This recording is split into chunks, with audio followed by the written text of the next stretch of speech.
Você, quando a gente fala sobre teologia, né, do pastorado, do ministério, a gente sempre ouve aquela máxima dizendo assim, né, um teólogo, ele é pastor, ou um pastor é teólogo, e às vezes você sempre tem isso. E no nosso meio mesmo, a gente sempre ouvia que nós temos aqui algumas universidades, então nós temos uma específica na Bahia e temos outra também aqui em São Paulo. E aqui em São Paulo, quando eu fui fazer, né, teologia, eles diziam assim, que o NASP São Paulo formava teólogos, mas o NASP lá, né, aliás, o Centro Teológico da Bahia, que é a FADBA, formavam pastores. Isso era uma certa provocação, né, que tinha aí entre essas duas instituições. Mas, na realidade, a gente pode dizer assim, que nem todo teólogo ele é pastor. Né? Isso é fato, né? Nem todo teólogo é pastor. É o pastor que, muitas vezes, no caso, o teólogo, que dedica a vida ali nessa linha mais voltada para o ensino, né? Uma linha acadêmica, enquanto outros teólogos eles vão se tornar realmente o pastor. Agora, veja que nós devemos que ter muito cuidado, porque um teólogo realmente, ele pode ser pastor também, né? Se ele vai ter uma classe de alunos que ele vai ensinar a teologia, também ele é pastor, ele está atuando ali, pastoreando, né, aquela classe. Então, eu não concordo muito com essa visão de dizer que teólogo não é pastor. Mas, por um outro lado, também nós temos um outro perigo, é que o pastor não ser teólogo. Aí já é mais difícil, né?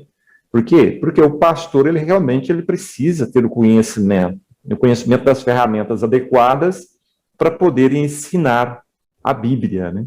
Se você é pastor, você sabe muito bem disso. Como que nós vamos pregar a palavra? Para pregar a palavra, nós precisamos conhecê-la. Tem acreditado que diz assim, ninguém pode dar aquilo que não tem. Se você não tem conhecimento, se você não sabe usar as ferramentas adequadas para ensinar, então você vai ter uma desvantagem muito grande, né? E hoje nós estamos vivendo em um momento muito difícil, um momento onde as pessoas procuram, na realidade, levar mensagens mais açucaradas, né? Adocicadas, e não vai mais profundo dentro do significado da palavra de Deus e coisas semelhantes. E isso pode gerar doutrinas estranhas no meio do cristianismo. Então, nós temos aqui outro conselho, né, relacionado a essa questão, de Tito, capítulo 1, verso 9. Então, deve-se manter firme, né, na mensagem que merece confiança, que está de acordo com a doutrina. Um conselho que Paulo dá a Tito. Você deve se manter firme na mensagem que merece confiança, que está de acordo com a doutrina. Assim, ele poderá animar os outros com o verdadeiro ensinamento e também mostrar o erro dos que são contra esse ensinamento.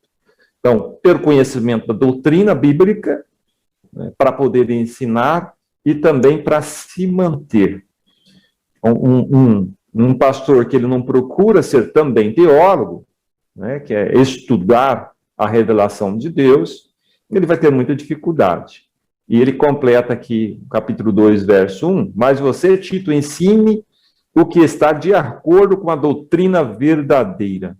Olha, para ensinar a doutrina verdadeira, nós temos que conhecer a doutrina verdadeira. Como nós vamos conhecer a doutrina verdadeira se não estudarmos a Bíblia, né, profundamente, sem qualquer tipo de estereótipo? Porque uma pessoa, muitas vezes, quando ela vai estudar a Bíblia, ela leva aquela carga cultural, todos os seus estereótipos, né, para estudar a Bíblia, e leva aí, e vai ter muitas dificuldades. Então, ao estudar a Bíblia, o pastor ele tem que ter alguns cuidados em usar as ferramentas adequadas.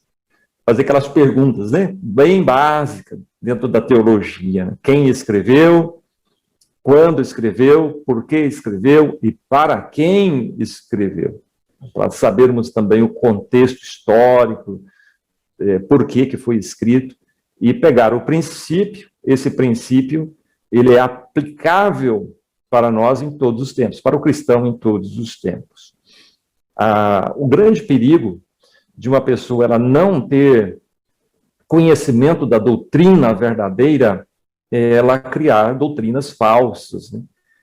Recentemente houve aí um bafafá nas redes sociais, um grande pregador aqui de São Paulo, ele falou assim que deveríamos atualizar a Bíblia, né? Isso aí virou até um meme aí nas redes sociais, que deveríamos atualizar a Bíblia. Então, a Bíblia ela não pode ser atualizada, né? A Bíblia ela é um livro muito bem atual para todos os tempos. Nós devemos, sim, procurar ferramentas atuais para aplicar os ensinos e os conceitos da Bíblia, mas nunca, jamais, mudar a doutrina.